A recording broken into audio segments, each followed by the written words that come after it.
অন্তর্বর্তী সরকারের প্রধান উপদেষ্টা অধ্যাপক ডক্টর মোহাম্মদ ইউনূস বন্দরনগরী চট্টগ্রামে আইনজীবী হত্যাকাণ্ডের ঘটনার তীব্র নিন্দা জানিয়েছেন। তিনি হত্যাকাণ্ডের বিষয়ে তদন্ত এবং যথাযথ আইনানুগ ব্যবস্থা গ্রহণের নির্দেশ দিয়েছেন।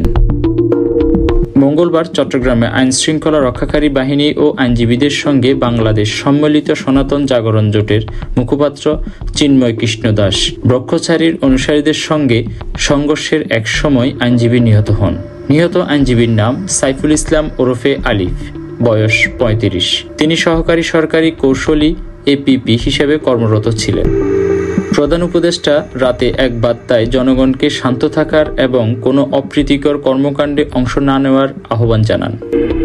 পাশাপাশি তিনি আইনশৃঙ্খলা রক্ষাকারী বাহিনীকে চট্টগ্রাম শহরে বিশেষ করে ঝুঁকিপূর্ণ এলাকাগুলিতে নিরাপত্তা জোরদার করার নির্দেশ দিয়েছেন। তিনি দৃঢ়তার সাথে উল্লেখ করেন যে অন্তর্বর্তী সরকার যে কোনো মূল্যে বাংলাদেশে সাম্প্রদায়িক সম্প্রীতি নিশ্চিত ও বজায় রাখতে প্রতিশ্রুতিবদ্ধ। Desk report, world vision.